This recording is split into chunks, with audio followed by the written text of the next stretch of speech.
الحمد لله رب العالمين والصلاة والسلام على أشرف الأنبياء والمرسلين محمد وآله وصحبه أجمعين أما بعد أعوذ بالله من الشيطان الرجيم بسم الله الرحمن الرحيم محترم أعوذ بالله من الشيطان الرجيم بسم الله الرحمن الرحيم ولا تقولوا لمن يقتل في سبيل الله أموات بل أحياء ولكن لا تشعرون وقال النبي صلى الله عليه وسلم الحسين مني وأنا من حسين أو كما قال رسول صلى الله عليه وسلم محترم بزرگوں، دوستو، عزیز سامعین اکرام، انشاءاللہ ماہ محرم کی مناسبت سے، بالخصوص 10 محرم کی مناسبت سے 5 باتیں آپ حضرات کے سامنے عرض کی جائے گی۔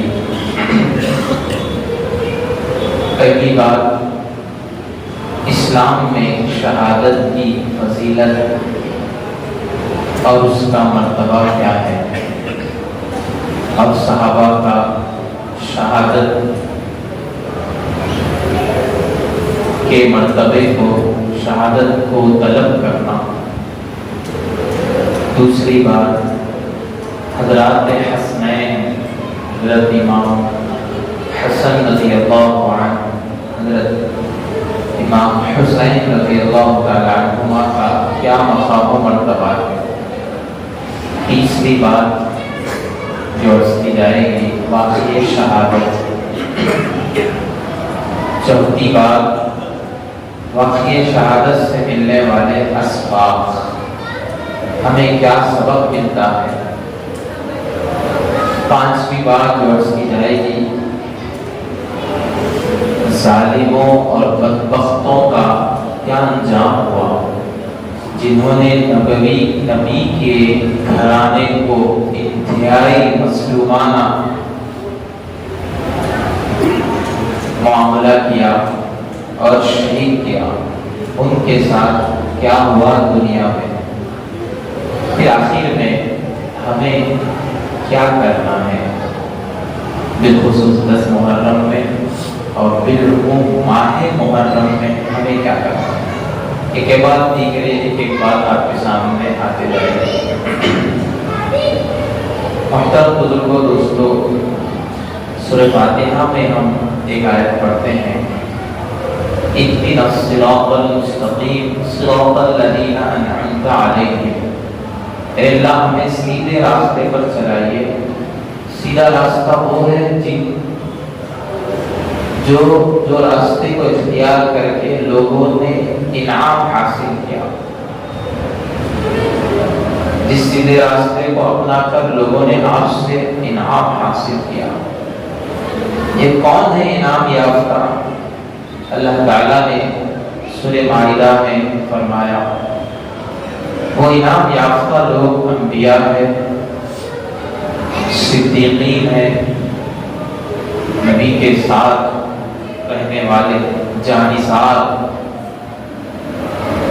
اور شہداء ہے، اور بزرگان دین ہیں۔ تو اس میں تیسرے نمبر پر شہداء ہے۔ نبوت اور صدیقیت کے بعد اگر کوئی مقام ہے اللہ کے پاس قرب حاصل کرنے کا، تو وہ شہادت ہے۔ شہادت کے سلسلے میں قرآن مجید سے ہم 2 آیتیں پڑھیں گے۔ شہادت کی فضیلت اور اہمیت ہمیں سمجھ میں آ جائے گی۔ تعالی شاہ نے فرمایا، وَلَا تَقُولُوا لِمَن يُقْتَلُ فِي سَبِيلِ اللَّهِ أَمْوَاتٌ۔ جو لوگ اللہ کے راستے میں انتقال کر جاتے ہیں، ان کی روح چلے جاتی ہے، وہ زندہ ہے، انہیں مردہ مت کہو، بل احیاء ولکن لا تشعرون، بلکہ وہ زندہ ہے اور تمہیں اس کی سمجھ نہیں، تم اس کو اس زندگی کو مکمل طور پر ادراک نہیں کر سکتے، تم اس کو سمجھ نہیں سکتے۔ دوسری جگہ اللہ نے فرمایا ان کو رزق دیا جاتا ہے۔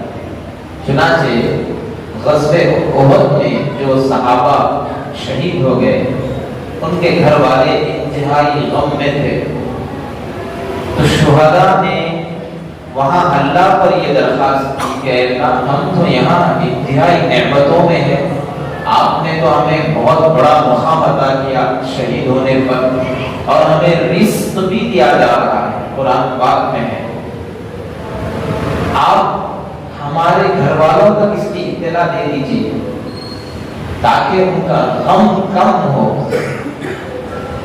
تو اللہ نے آیت نازل فرمائی وَلَا تَحْسَبَنَّ الَّذِينَ قُتِلُوا فِي سَبِيلِ اللَّهِ أَمْوَاتًا، لوگوں جو لوگ اللہ کی راہ میں قتل کیے گئے ان کو مردہ مت سمجھو، وہ زندہ ہے، اللہ ان کو رزق دیتا ہے۔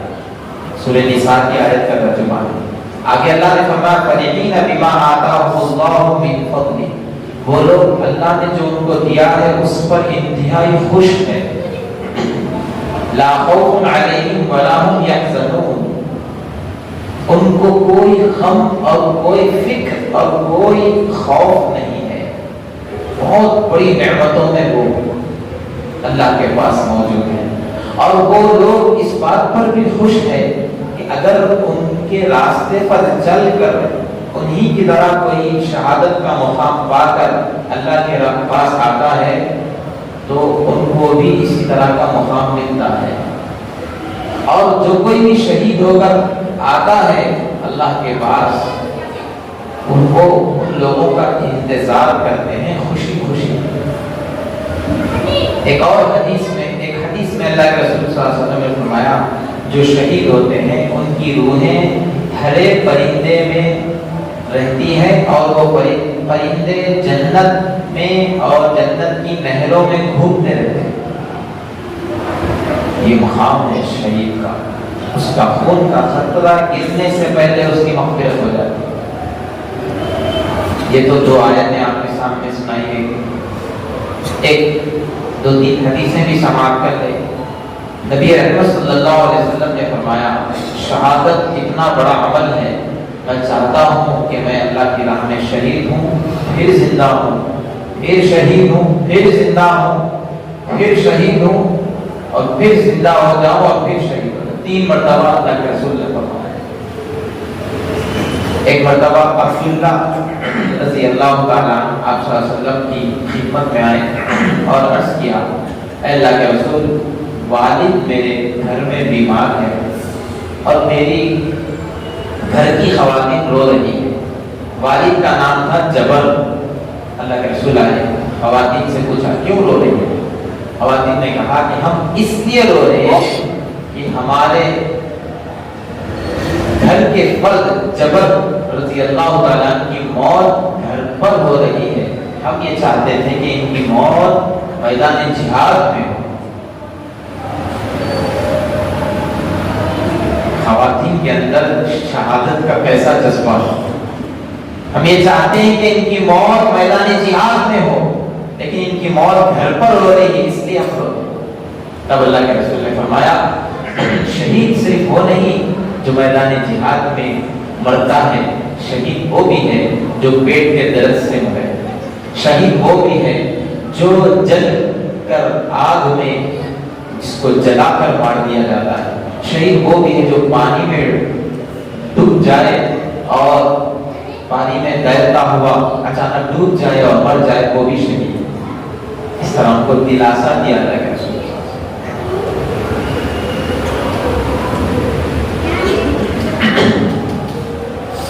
ایک حدیث میں اللہ کے رسول صلی اللہ علیہ وسلم نے فرمایا جنتیوں میں سے ایک جنتی کو اللہ تعالیٰ بلائیں گے اور پوچھیں گے تمہیں کوئی اور نعمت چاہیے؟ وہ کہے گا اللہ تعالیٰ مجھے دنیا میں بھیج دیجئے اور جہاد کا موقع دیجئے، اور اللہ آپ کے لیے میں آپ کے کلمے کو بلند کرتے کرتے مر جاؤں۔ جنتی بھی شہادت کی تمنا کرے گا۔ ایک آخری حدیث عمر بن جموح رضی اللہ تعالیٰ دونوں پیروں سے معذور تھے، دونوں پیروں سے بالکل معذور تھے۔ اللہ کے رسول کی خدمت میں آئے، آ کر عرض کیا اے اللہ کے رسول میں جہاد میں جانا چاہتا ہوں اور وہیں شہید ہونا چاہتا ہوں۔ اللہ کے رسول نے فرمایا تمہارے 4 بیٹے جہاد میں گئے ہوئے ہیں، 4 بیٹے تمہارے جہاد میں گئے ہوئے ہیں، تم اپنے گھر والوں کے ساتھ رہو۔ انہوں نے کہا کہ نہیں، میں بھی جہاد میں جانا چاہتا ہوں، جتنا ہو سکے اس پہ حصہ لینا چاہتا ہوں۔ اللہ کے رسول نے ان کی طلب کو دیکھ کر اجازت دے دی اور گھر میں آئے اور بیوی کو کہا اور تیاری کی اور میدان جہاد میں گئے۔ ان سے جتنا ہو سکا انہوں نے مقابلہ کیا کفار کا اور شہید ہو گئے۔ یہ بیان کا ایک حصہ تھا جو مکمل ہوا۔ یہ ہے شہادت کا مقام و مرتبہ۔ صحابہ کا ذوق شہادت کیسا تھا؟ صحابہ کا ذوق شہادت یہ تھا کہ خالد بن ولید رضی اللہ تعالیٰ عنہ کا انتقال ہو رہا ہے گھر میں، تو رو رہے۔ لوگوں نے کہا کیوں رو رہے؟ خالد بن ولید نے کہا اس لیے نہیں رو رہا ہوں کہ انتقال کر رہا ہوں، دنیا چھوڑ کر جا رہا ہوں، اس لیے رو رہا ہوں کہ خالد جو میدان جہاد میں رہ کر لوگوں کو بچاتا تھا، جس کے نام سے لوگ کانپتے تھے، آج وہ خالد شہادت کے مقام سے محروم ہو رہا ہے، اس کی موت بستر پر آ رہی ہے۔ یہ ہے شہادت کی فضیلت قرآن و حدیث کی روشنی میں، اور شہادت کا شوق اور ذوق صحابہ کرام کا۔ دوسرا جو بیان کا پوائنٹ ہے وہ ہے حضرات حسنین رضی اللہ تعالیٰ عنہ کا مقام و مرتبہ۔ اس سے پہلے ہمیں یہ بات سمجھ لینا چاہیے کہ سارے صحابہ یہ ایسے ہیں جن سے اللہ راضی ہو چکا ہے، رضی اللہ عنہم ورضوا عنہ۔ سارے صحابہ عظمت، محبت، اطاعت، تقلید، اتباع اور فالوئنگ کے لائق ہیں۔ کسی بھی صحابی کی ہم اتباع کریں گے اللہ ہمیں جنت عطا فرمائے گا۔ ہر صحابی کا مقام و مرتبہ بہت بڑا ہے، کسی صحابی کے مقام تک بڑے سے بڑا ولی بھی نہیں پہنچ سکتا۔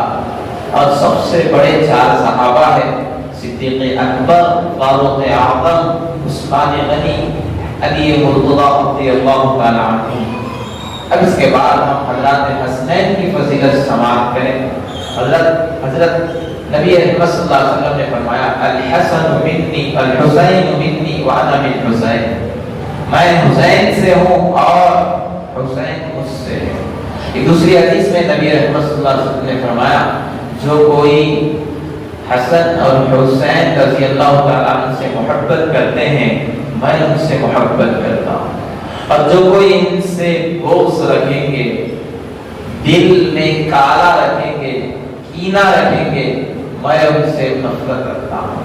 تیسری حدیث میں اللہ کے رسول نے فرمایا حضرت حسین کو اشارہ کرتے ہوئے، دونوں کی طرف اشارہ کرتے ہوئے فرمایا صحابہ کو اگر تم جنت کے سرداروں کو دیکھنا چاہتے ہو تو دیکھ لو، جنتیوں کو دیکھنا چاہتے ہو تو ان دونوں کو دیکھ لو۔ 3 حدیثیں ہیں، ایک مرتبہ کا واقعہ ہے۔ یہ تو اللہ کے رسول کا حضرات حسنین سے والہانہ محبت کا تعلق ہے۔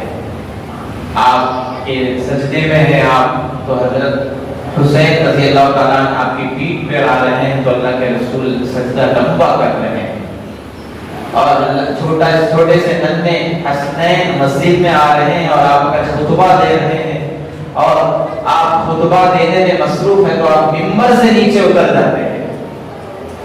لوگوں کو بتا دیں کہ کتنا ان کا بڑا مقام ہے، کتنی میری اور ان سے کتنی بڑی نسبت ہے۔ یہ صرف اللہ کے رسول صلی اللہ علیہ وسلم کا صحابہ اللہ حضرت حسنین سے تعلق صرف اللہ کے رسول کا نہیں تھا، ہر صحابی کا اسی طرح محبتانہ مشفقانہ تعلق تھا حضرات حسنین رضی اللہ تعالیٰ عنہما کے ساتھ۔ چنانچہ فاروق اعظم رضی اللہ تعالیٰ عنہ کے دور میں یمن سے کافی کپڑے آئے، آپ لوگوں میں مسلمانوں میں تقسیم کرنا شروع کر دی۔ تقسیم کرتے کرتے جب نظر پڑی حضرات حسنین پر تو ان کے سائز کا جوڑا نہیں تھا، ان کے سائز کا ڈریس نہیں تھا تو اللہ عمر فاروق رضی اللہ عنہ نے فی الفور یمن سے دونوں کے سائز کے کپڑے منگوا کر دونوں کو عطا فرمائے. حضرت حسن رضی اللہ تعالیٰ عنہ سے حضرت معاویہ رضی اللہ تعالیٰ عنہ کا یہ تعلق تھا کہ ہر سال مال بیت المال سے ایک بہت بڑی مال کی مقدار کپڑے غلہ وغیرہ حضرت معاویہ رضی اللہ تعالیٰ عنہ حضرت حسین رضی اللہ تعالیٰ عنہ کے گھر میں بھیجا کرتے تھے. تو دوستو بزرگوں یہ مقام ہے حضرت حسین رضی اللہ تعالیٰ عنہ مقام. لیکن افسوس لوگوں کو پتہ نہیں کیا ہو گیا, محبت میں اتنا غلو کرتے ہیں, اتنا غلو کرتے ہیں کہ جو مقام اللہ نے جس کا رکھا ہے اس مقام سے آگے بڑھا کر یہ سمجھتے ہیں کہ ہم ہی سب سے زیادہ محبت کرنے والے. دیکھیے جس چیز کا جو مقام ہوتا ہے اس مقام سے اس کو اوپر کرنا بھی گستاخی ہے, اس مقام سے نیچے کرنا بھی گستاخی ہے. نیچے کر دینے کا تو سمجھ میں آتا ہمارے کو, اوپر کر دینے کا سمجھ میں نہیں آتا. اوپر کر دینے کا سمجھ میں نہیں آتا. اس لیے یہ بات ضرور سمجھ لیں جو لوگ حضرت حسین رضی اللہ تعالیٰ کی محبت میں غلو کرتے کرتے کرتے حضرت حسین کے اندر اللہ کی صفات بھی مانتے ہیں, اللہ کی طاقتیں اور قدرتیں بھی مانتے ہیں, یہ بہت بڑی گمراہی میں ہے, یہ شرک میں مبتلا ہے.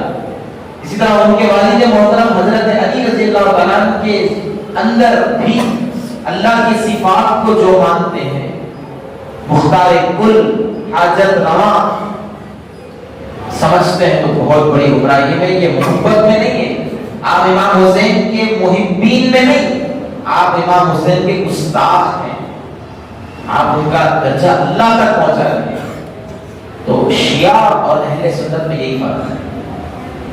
اور اسی طرح حضرت امام حسین کا اس قدر مقام و مرتبہ بیان کرنا کہ صدیق اکبر سے بھی اعلیٰ ہے, فاروق اعظم سے بھی اعلیٰ ہے, یہ مناسب نہیں ہے.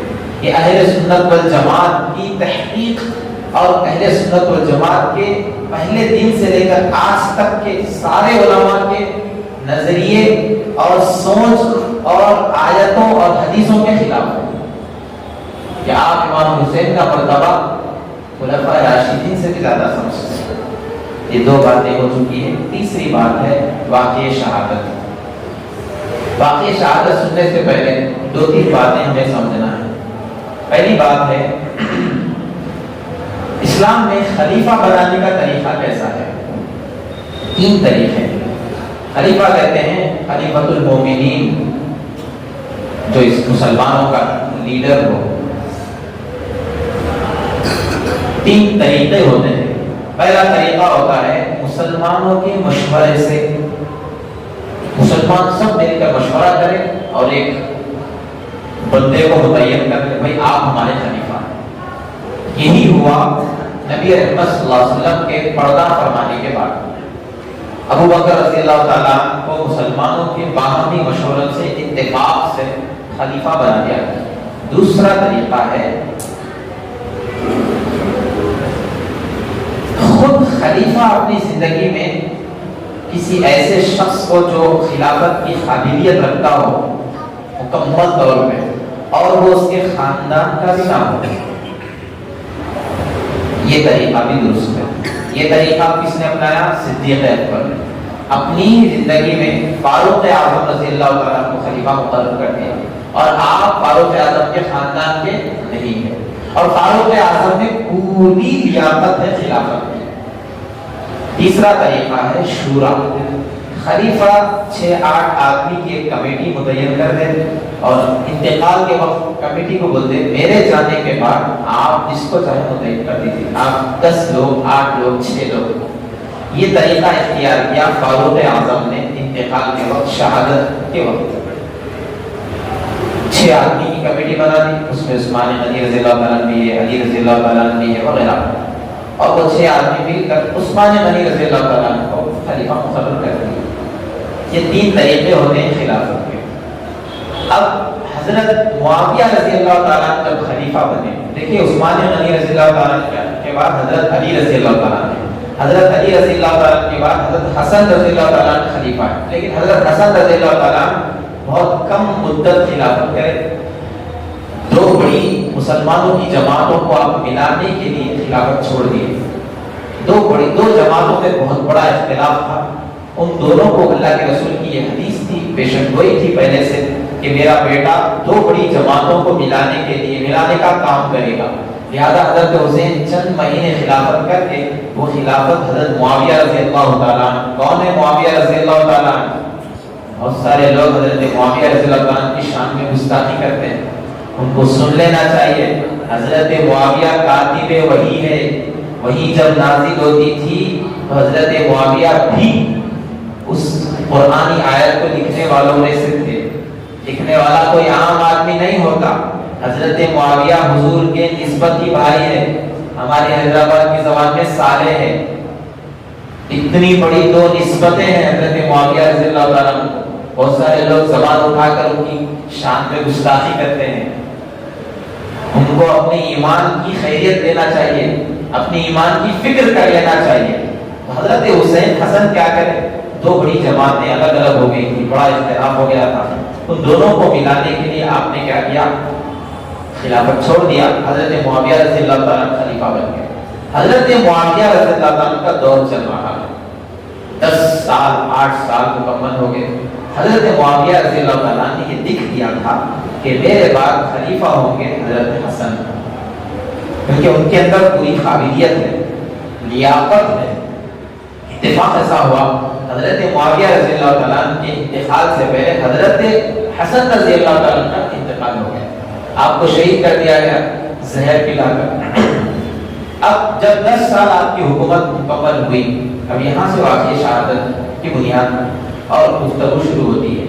تو آپ نے سوچا، آپ کو لوگوں نے مشورہ دیا کہ آپ کے جانے کے بعد خلیفہ کون رہے گا، مسلمانوں کا بادشاہ کون رہے گا.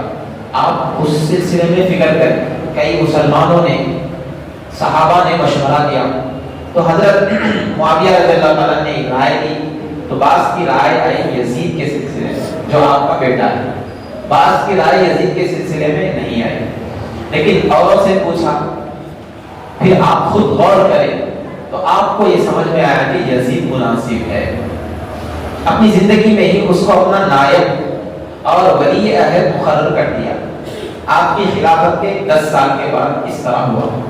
جب یہ اطلاع پورے اسلامی ملک میں پہنچی تو اکثر علاقوں کے لوگوں نے اس کو مان لیا. ٹھیک ہے، جب امیر المومنین ہمارے طے کر رہے ہیں تو پھر ہم اس کو مانتے ہیں. لیکن جب مدینے میں یہ اطلاع پہنچی تو 5 صحابہ نے اس کو نہیں مانا. حضرت ابوبکر رضی اللہ تعالیٰ کے بیٹے عبد الرحمن، عمر رضی اللہ تعالیٰ کے بیٹے عبداللہ، عباس رضی اللہ تعالیٰ کے بیٹے عبداللہ، زبیر رضی اللہ تعالیٰ کے بیٹے عبداللہ، اور اس طرح حضرت حسین رضی اللہ تعالیٰ عنہ. ان 5 حضرات نے اس کو نہیں مانا. اور ان کے نہیں ماننے کی وجہ بھی معقول تھی. وہ وجہ یہ تھی، 2 وجہ تھی.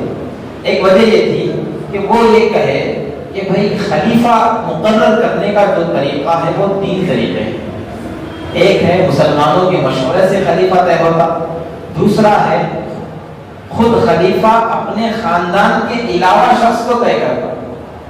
تیسرا طریقہ ہے شورا بنائی جاتی، کمیٹی، اور وہ کمیٹی طے کرتی.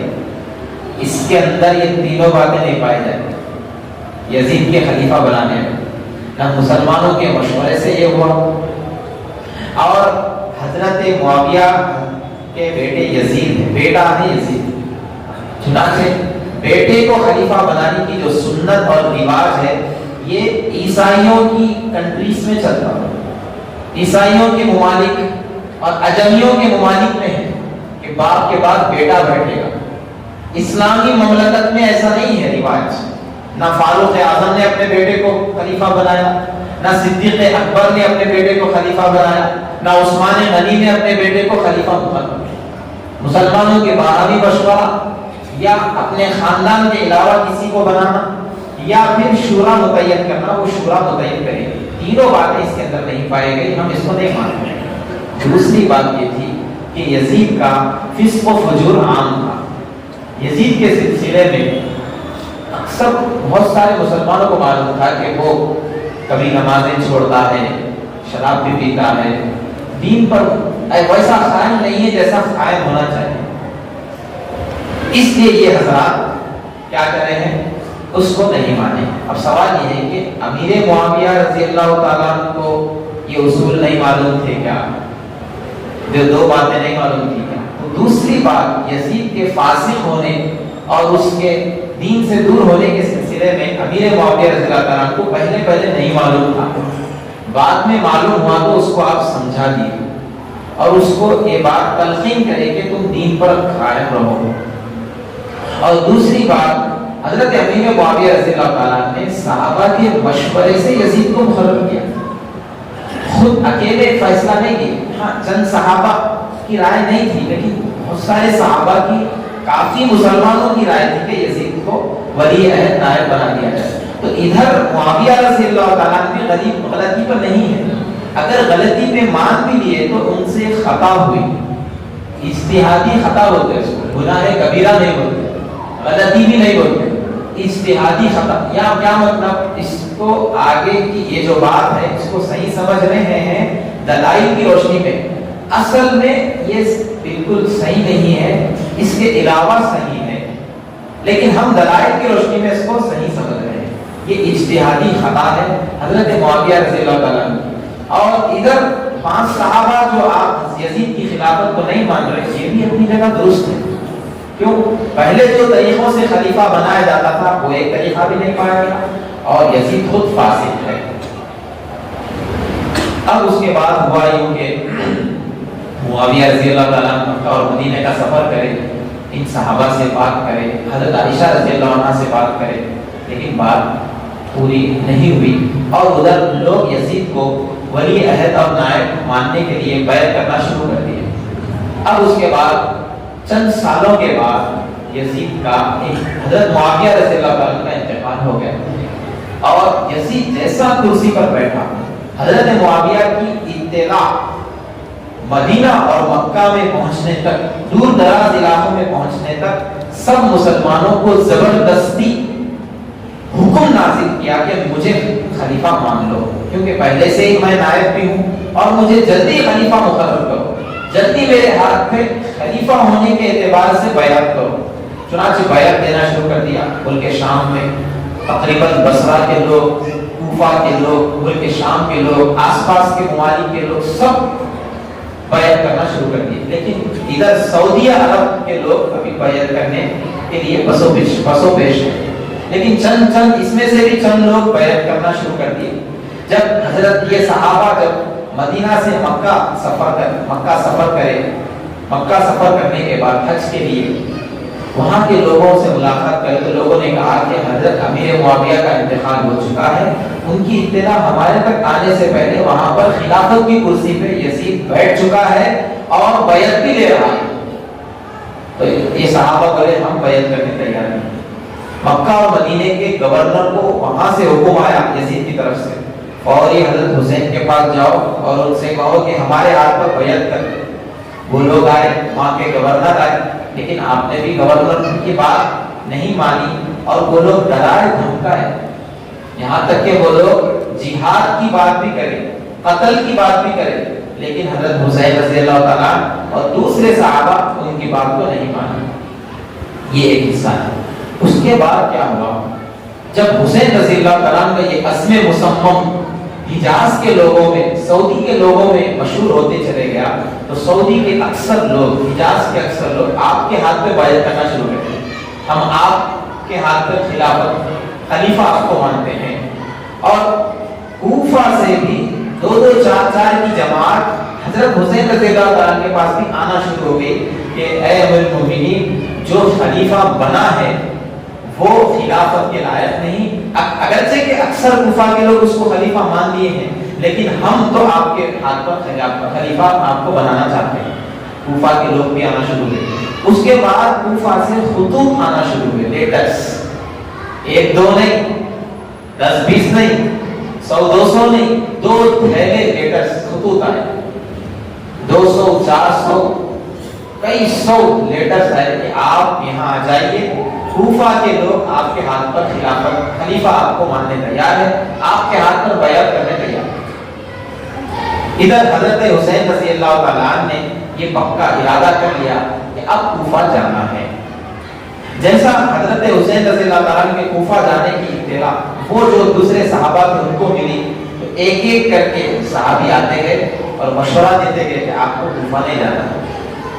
پہلے ہی کوفہ کے لوگ آپ کے والد کے ساتھ بے وفائی کریں۔ حضرت علی رضی اللہ تعالیٰ عنہ کا دارالخلافہ کوفہ تھا، وہاں پر بے وفائی کر کے آپ کے والد کو شہید کریں۔ پھر آپ کے بڑے بھائی کے ساتھ بھی معاملہ ہوا۔ کوفہ کے لوگ وفادار نہیں ہوتے، آپ وہاں کا قصد مت کریں۔ ایک ایک رشتہ دار آتے گئے، ایک ایک صحابی آتے گئے، مشورہ دیتے گئے۔ جو صحابی دور تھے وہ غلام کے ذریعے مشورہ دیے کہ آپ کو وہاں نہیں جانا۔ ادھر حضرت حسین رضی اللہ تعالیٰ کا پکا ارادہ ہوتے چلے گیا، کیوں خطوط بہت آ رہے تھے۔ اور دوسری بات یہ بھی تھی کہ آپ وہ خواب دیکھ چکے تھے جو خواب جو آپ کے ساتھ کربلا میں ہونے والا ہے۔ دراصل اللہ کے رسول صلی اللہ علیہ وسلم پہلے ہی بیان کر دیے تھے کہ میرے ایک بیٹے کو فلاں زمین پر فلاں علاقے میں انتہائی مظلومانہ انداز میں اس کی فیملی کے ساتھ شہید کیا جائے گا۔ یہ بات اللہ کے رسول صلی اللہ علیہ وسلم کو حضرت جبرائیل نے بتائی تھی۔ حضرت جبرائیل نے وہ میدان بھی بتا دیا تھا، اور اس میدان میں ہونے والا ظلم بھی اللہ کے رسول صلی اللہ علیہ وسلم، ظلم کی تفصیلات بھی جبرائیل علیہ السلام کو، جبرائیل علیہ السلام نے اللہ کے رسول صلی اللہ علیہ وسلم کو بتا دیا۔ تو اس طرح سے حضرت حسین رضی اللہ تعالیٰ عنہ کو خواب دیکھ رہے تھے، اور ان کو وہ باتیں معلوم ہو چکی تھی کہ کیا ہونے والا ہے۔ تو آپ مسلسل جانتے ہیں آپ کا ارادہ خلافت حاصل کرنے کا نہیں تھا، بادشاہت حاصل کرنے کا نہیں تھا، آپ کا ارادہ صرف یزید سے بات کرنے کا تھا۔ دیکھو خلافت کی جو امانت تمہارے کو ملی ہے اس کے یہ اصول رہتے ہیں، وہ کوئی معمولی چیز نہیں ہے۔ خلافت مسلمانوں کی ذمہ دار کیسا ہونا چاہیے، کتنا دیندار ہونا چاہیے، کتنا خوف خدا اس کے اندر ہونا چاہیے، امانت کا کتنا اس کو لحاظ رکھنا چاہیے، یہ گفتگو کرنا ہے۔ اور پھر وہ جو خطوط تھے اہل کوفہ کے، وہ خطوط آپ کو بار بار آپ کے دل میں یہ بات پیدا کر رہے تھے کہ ہمیں جانا ہے۔ آخر میں یہ طے ہوا کہ آپ جانے سے پہلے ایک صاحب کو وہاں بھیج دیجیے تاکہ وہ حالات معلوم کر کے آپ کو اطلاع کرے۔ تو آپ نے مسلم بن عقیل، آپ کے چچیرے بھائی کو بھیجا، وہاں گئے۔ مسلم بن عقیل ایک گھر میں رہے اور لوگ وہاں آتے گئے۔ لوگوں نے دیکھا کہ حضرت حسین رضی اللہ تعالیٰ کے چچا زاد بھائی آئے ہیں اور حضرت حسین کا پیغام لے کر آئے ہیں۔ تو لوگ آتے گئے بیعت کرتے گئے۔ 18,000 لوگوں نے بیعت کی، یہ وعدہ کیا کہ حضرت حسین آئیں گے تو ہم ان کے ہاتھ پر بیعت کریں گے، ان کو ہم خلیفہ بنائیں گے۔ ادھر حضرت مسلم بن عقیل رضی اللہ تعالیٰ نے خط لکھ دیا کہ کوفہ کا ماحول بالکل سازگار ہے، آپ کے موافق ہے، آپ کی طرف ہے کوفہ کے لوگ، آپ آ جائیے۔ وہ خط جیسا حضرت حسین رضی اللہ تعالیٰ کو ملا، آپ نکلتے وقت پھر وہ صحابہ آئے اور کہا کہ آپ فیملی کو لے کر بچ جائیں، چھوٹے چھوٹے بچے ہیں آپ کے ساتھ، خواتین ہیں آپ کے ساتھ، آپ فیملی کے بغیر جائیے، آپ جائیے نوجوان کو لے جائیے، نوجوان صحابہ کو آپ ساتھ میں لے جائیے۔ لیکن حضرت حسین رضی اللہ تعالیٰ نے پورا ارادہ کر دیا تھا اور سب کو آپ لے کر نکلے۔ کوفہ کے قریب جب پہنچے تو ادھر حالات بدل گئے۔ کوفہ میں جو گورنر تھا، جو صحابی تھے گورنر، وہ نرم طبیعت کے تھے، اہل بیت کے ماننے والے، اہل بیت کے انتہائی قدردان تھے۔ حضرت حسین رضی اللہ تعالیٰ کے مقابلے کے متعلق بھی اچھا ان کا نظریہ تھا۔ یزید کو جیسا معلوم ہوا کہ ادھر حضرت حسین کوفہ کی طرف نکل رہے ہیں اور موجودہ کوفہ کا جو گورنر ہے وہ اس کا دلی میدان حضرت حسین رضی اللہ تعالیٰ کی طرف ہے، تو فوری اس نے ان کو معزول کر کے ابن زیاد کو کوفہ کا گورنر مقرر کر دیا۔ ابن زیاد ظالم ہونے میں مشہور تھا، انتہائی سخت مزاج کا شخص تھا، جنگجو آدمی تھا، ان کو مقرر کر دیا گیا۔ ابن زیاد جب کوفہ میں گیا تو کوفہ کے لوگ حضرت حسین رضی اللہ تعالیٰ عنہ کو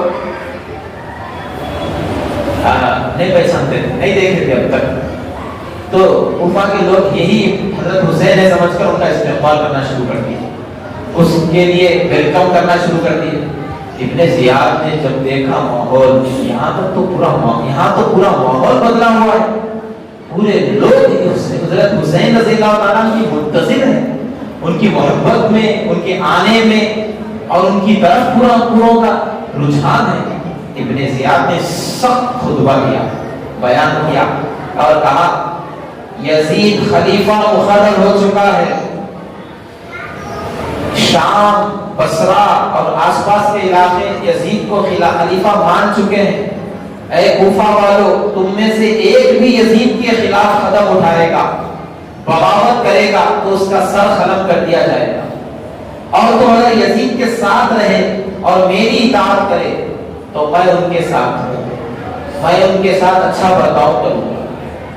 یہ سخت بیان سن کر سارے کوفہ والے ڈر گئے، اور ادھر مسلم بھی عقیل ابھی گھر میں روپوش ہے۔ ادھر ابن زیاد کو معلوم ہوا کہ مسلم بھی عقیل بھی کوفہ میں موجود ہے، اب تک 18,000 لوگوں کی بیعت دے چکے ہیں حضرت امام حسین کے لیے۔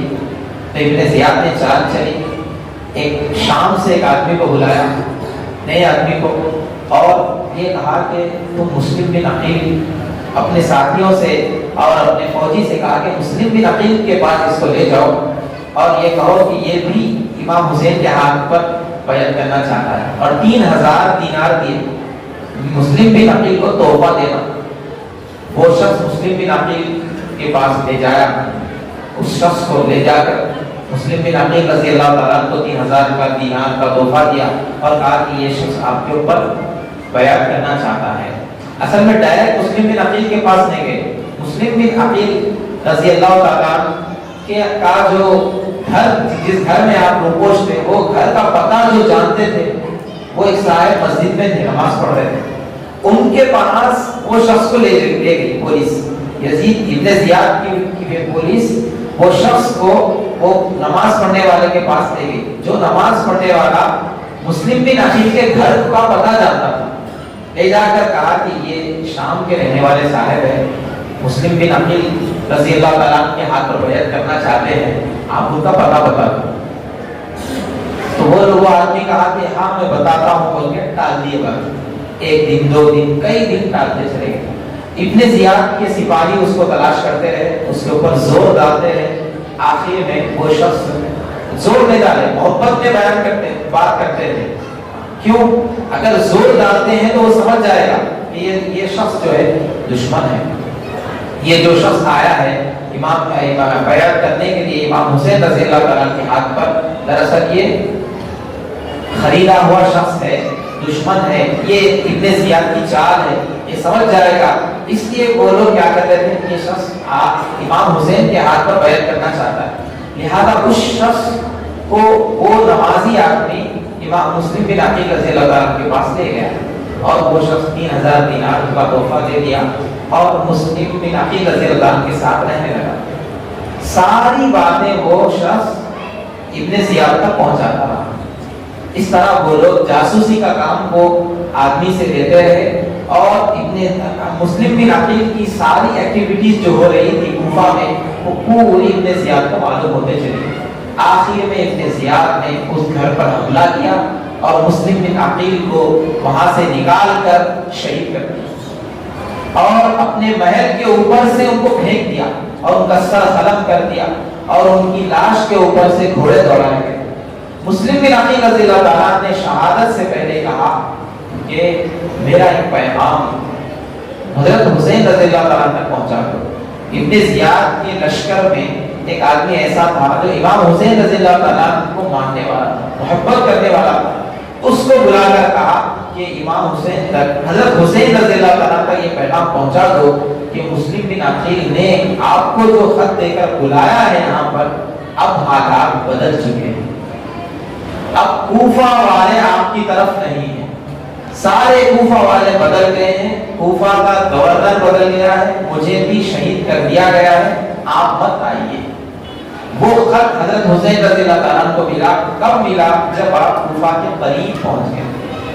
جب خط ملا تو حضرت حسین رضی اللہ تعالیٰ نے نہایت افسوس کا اظہار کیا۔ مسلم بن عقیل رضی اللہ تعالیٰ کے جو لڑکے تھے ان کو اس کی اطلاع دی اور اس کے بعد کہا کہ اب ہمیں واپس جانا ہے، اب ہمارا وہاں جانے سے کوئی فائدہ نہیں ہونے والا ہے، کوفہ والے بدل گئے ہیں اور کوفہ پورا ہمارے خلاف میں آ چکا ہے۔ لیکن مسلم بن عقیل رضی اللہ تعالیٰ کی جو اولاد تھی انہوں نے کہا کہ ہم بدلہ لے کر رہیں گے، قصاص لے کر رہیں گے۔ تو حضرت حسین رضی اللہ تعالیٰ نے کہا کہ ٹھیک ہے، جب یہی مرضی ہے تو ایک کام کرو کہ جو خواتین اور بچے ہیں ان کو بھیج دو، ہم نوجوان مل کر آگے بڑھیں گے۔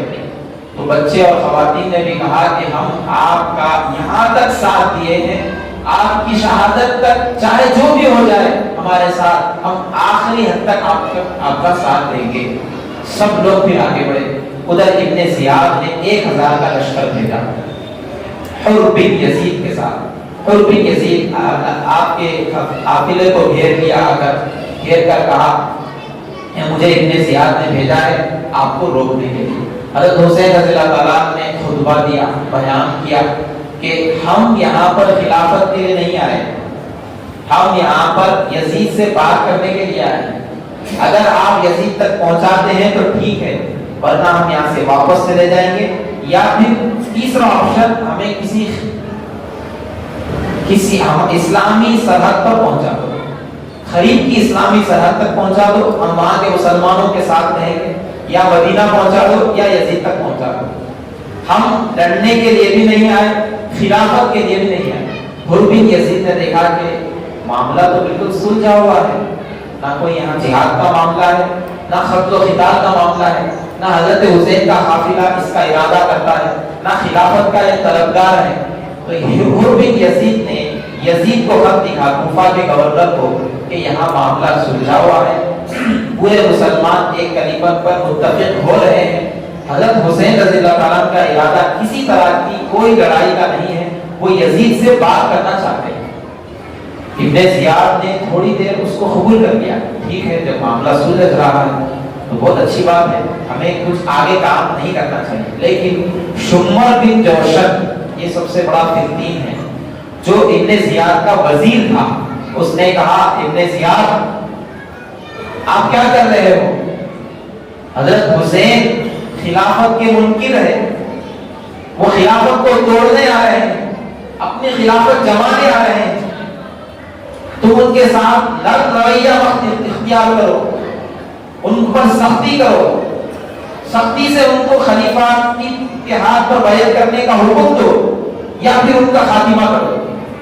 شمر بن جوشن کی جب یہ بات ابن زیاد سنا تو 4000 کا لشکر شمر خود لے کر آیا، پہلے 1000 یہ 4000۔ اس کے بعد یہ واقعہ کربلا جہاد شروع ہوتی ہے۔ حضرت حسین رضی اللہ تعالیٰ جب 4000 کا لشکر آیا تو خطبہ دیا، بیان کیے، بیان میں اپنا مرتبہ بیان کیا، میرا کیا مقام ہے، اہل بیت کا کیا مقام ہے، لوگوں میں نبوی خاندان سے ہوں، میرا مقام یہ ہے کہ اللہ کے رسول نے یوں فرمایا کہ جو حسین سے محبت کرتا ہے اللہ کے رسول اس سے محبت کرتے ہیں، جو حسین سے نفرت کرتا ہے بغض رکھتا ہے اللہ کے رسول اس سے بغض رکھتے ہیں۔ لہٰذا ہمارے مقام کو جانو، ہمارے مرتبے کو جانو، اور نبی صلی اللہ علیہ وسلم کی فیملی کا تقدس رکھو، ان کا احترام رکھو۔ ان شمر بن جوشن نے اس بات کو بھی نہیں مانا۔ پھر نماز کا وقت ہوا، آپ نماز ادا کیے، وہ 1000 کا جو لشکر آیا تھا وہ لشکر آپ کے ساتھ ہی نماز ادا کیا۔ اس کے بعد امام حسین رضی اللہ تعالیٰ نے پھر خطبہ دیا، اور خطبے میں لوگوں کو اچھی باتیں بیان کی، اپنے قافلے والوں کو بھی اور آگے والوں کی بھی باتیں بیان کی، اور یہ کہا کہ ہم جنگ کے لیے نہیں آئے، تم اتنا بڑا لشکر لے کر آئے ہو، ہمارا جنگ کا ارادہ تک نہیں ہے، ہمیں صرف یزید سے ملاقات کرنا ہے، یا پھر اسلامی سرحد پر ہمیں پہنچا دو، یا مدینہ جانے کے لیے ہمیں چھوڑ دو۔ شمر بن جوشن نے کہا کہ نہیں، اب تو لڑائی ہوگی، کوئی آپشن نہیں ہے، لڑائی ہوگی۔ اسی دوران حضرت حسین رضی اللہ تعالیٰ کو تھوڑی اونگ آتی ہے، اونگ میں کیا دیکھتے ہیں کہ آپ صلی اللہ علیہ وسلم خواب میں آئے اور کہہ رہے ہیں کہ حسین آج شام آپ ہم سے ملنے والے ہیں، آج اور کل میں آپ ہم سے ملنے والے ہیں۔ تب آپ یہ خواب دیکھے تو پھر اس کے بعد وہاں سے بھی جہاد شروع ہو گیا، یہاں سے بھی جہاد شروع ہو گیا، اور حضرت حسین رضی اللہ تعالیٰ کے ساتھ جو آپ کی فیملی کے ممبرز تھے، آپ کے بیٹے، چچا بھائی اور اسی طرح دوسرے، سب مل کر الگ الگ 5000 4000 کے لشکر کو سنبھالے، کافی دیر تک آپ سنبھالے۔ عمر بن جوشن نے کہا الگ الگ مقابلہ مت کرو، پورے مل کر ایک ساتھ حملہ کرو، ایک ساتھ حملہ کرو۔ تو پھر ایک ساتھ انہوں نے حملہ کیا، اور ادھر ایک ایک کر کے حضرت حسین رضی اللہ تعالیٰ کے گھرانے کے لوگ شہید ہوتے چلے گئے۔ آپ ایک ایک کو اٹھا کر خیمے کے پاس رکھتے ہیں، جو شہید ہوتا ہے اس کو اٹھا کر خیمے کے پاس رکھتے ہیں۔ گھر سے، خیمے کے اندر سے خواتین کی رونے کی آواز آتی ہے، تو آپ فرماتے ہیں کہ رونے کی ضرورت نہیں ہے، ہمیں آج اپنے نانا سے ملنا ہے، ہم آج اپنے نانا سے ملنے والے ہیں۔ اور خواتین کو آپ نے یہ کہا کہ انتخاب کے بعد رونا، اس سے اللہ کے رسول نے منع فرمایا، زور زور سے رونا، نوحہ کرنا، ماتم کرنا، اس سے منع کیا ہے، تم صبر کرو، تم صبر کرو۔ آخر میں حضرت حسین رضی اللہ تعالیٰ اکیلے بچ جاتے ہیں، اور آپ کا چھوٹا سا لڑکا جو حضرت حسین رضی اللہ تعالیٰ چھوٹے سے لڑکے کو بتلا کر کہتے ہیں کہ لوگوں ذرا اس کا تو لحاظ کر لو، ایک ایک کر کے فیملی کے ممبر ختم ہوتے جا رہے ہیں، اس کا تو لحاظ رکھو۔ تو ایک دشمن ایک تیر چلاتا ہے اور چھوٹے سے لڑکے کے گلے پر پڑتا ہے، اور پھر وہ لڑکا کہتا ہے یا بتا اے ابا میری مدد کیجئے۔ تو اس وقت حضرت حسین رضی اللہ تعالیٰ کہتے ہیں کہ میرے بیٹے، یہ ساری داستان، ساری شکایتیں اپنے نانا کو سنانا، نبی صلی اللہ علیہ وسلم کو سنانا۔ اس کے بعد وہ بھی شہید ہو جاتے ہیں، اور حضرت حسین رضی اللہ تعالیٰ نماز کا وقت ہوتا ہے، آپ نماز ادا کرتے ہیں۔ ایک روایت کے مطابق آپ نماز ادا کر رہے تھے، دشمن نے پیچھے سے وار کیا۔ دوسری روایت کے مطابق آپ پانی کے لیے کچھ آگے بڑھ رہے تھے، تو دشمن نے آپ پر حملہ کیا۔ اس طرح سے اچھا، دشمن کو ہمت نہیں تھی، کسی شخص کو ہمت نہیں تھی کہ حضرت حسین رضی اللہ تعالیٰ پر وار کریں۔ جب آپ اکیلے تنہا تھے، آپ کے تقوی کا روح، آپ کے چہرے کی خوبصورتی ایسی پڑ رہی تھی ان کے اوپر، ایسا روح پڑ رہا تھا کہ کوئی آدمی 4000 میں سے کوئی آپ کے قریب آنے تیار نہیں تھا، لیکن ایک دشمن، ایک بدبخت آپ کے قریب آتا ہے اور آپ کو شہید کر دیتا ہے۔ اس طرح سے یہ شہادت کا واقعہ پیش آتا ہے۔ اس کے بعد یہ بدبختوں نے حضرت حسین رضی اللہ تعالیٰ کے جسم سے سر مبارک کو الگ کیا اور ابن زیاد کے دربار پہ پہنچایا، اور اس کے بعد ابن زیاد نے اس کو دیکھا اور آپ کے چہرے پر، ہونٹوں پر لکڑی رکھ کر حضرت حسین رضی اللہ تعالیٰ کی نعش کی اور آپ کے سر مبارک کی بے حرمتی کرنے لگا۔ تو ایک صحابی کھڑے ہو گئے اور کہا کہ ابن زیاد اپنی لکڑی ہٹا دے، میں نے دیکھا ہے کہ ان ہونٹوں کو اور اس چہرے کو نبی صلی اللہ علیہ وسلم کے بوسہ لیتے ہوئے تو لکڑی ہٹا دے۔ تو وہ ابن زیاد غصے میں آ کر کہتا ہے کہ اگر تو بوڑھا نہیں ہوتا تو تجھے بھی شہید کر دیا جاتا۔ تو اس طرح سے انتہائی مظلومانہ یہ شہادت ہوئی ہے۔ یہ واقعہ یہیں پر ختم ہوتا ہے۔ اب ہمارے بیان کے 2 جزیات ہیں، ایک 2 منٹ میں ہم انشاءاللہ اس کو ختم کر دیں گے۔ پہلا جزیہ ہے عبرتناک انجام۔ اب یہ جو لوگ اتنی عظیم ترین مقدس فیملی کے ساتھ، نبی کی فیملی کے ساتھ اس طرح ان لوگوں نے ظلم کیا ہے، ایسا ظلم نہ پہلے ہوا نہ بعد میں ہوا، تو کیا ایسے ظالم کو اللہ چھوڑیں گے؟ حضرت حسین رضی اللہ تعالیٰ شہید ہونے سے پہلے اپنے بچے کا خون لے کر فرمائے تھے، اے اللہ ایک ایک دشمن کو نہ چھوڑنا، ایک ایک دشمن کو ان کے کام کا ان کو بدلہ دینا اور ان کی عبرتناک انجام بنانا۔ چنانچہ پہلا جو عبرتناک واقعہ جو ہوا، امام زہری فرماتے ہیں جتنے لوگ حضرت امام حسین کے قافلے کو شہید کرنے میں شریک تھے، اللہ تعالیٰ نے سب کو ختم کر دیا، کوئی نہیں بچا۔ امام حسین رضی اللہ تعالیٰ آخری وقت میں بددعا دیے کہ اللہ ہر ایک کو چن چن کر قتل کرنا، میں آپ ہی سے صرف اس کی شکایت اور شکوہ کرتا ہوں۔ چنانچہ بہت سارے لوگ اندھے ہو گئے، بہت سارے لوگوں کا منہ کالا ہو گیا، اور ایک آدمی تو جل گیا، اور اسی طرح ایک شخص مسخ ہو گیا، اس کا چہرہ سپاٹ ہو گیا۔ جو تیر مارنے والا جو شخص تھا حضرت حسین رضی اللہ تعالیٰ کو، وہ شخص کیسے مرا؟ وہ شخص پانی کی پیاس سے مرا۔ اس کو ایسی پیاس لگتی تھی، جتنا بھی پانی پلایا جائے اس کی پیاس نہیں بجھتی تھی، چنانچہ پانی پیتے پیتے اس کا پیٹ پھٹ گیا اور وہ مر گیا۔ اور یزید کی حکومت، جس یزید نے خلافت کی، جس یزید نے اہل بیت اطہار کی نعشوں پر خلافت کی، اہل بیت اطہار کو ختم کر کے خلافت کی، وہ یزید صرف 3 سال خلیفہ رہا۔ 10 سال 20 سال 40 سال نہیں، 3 سال 3 سال کی خلافت کے بعد اس یزید کا انتقال ہو گیا۔ بیماری میں ذلت کی موت، اس کا انتقال ہو گیا۔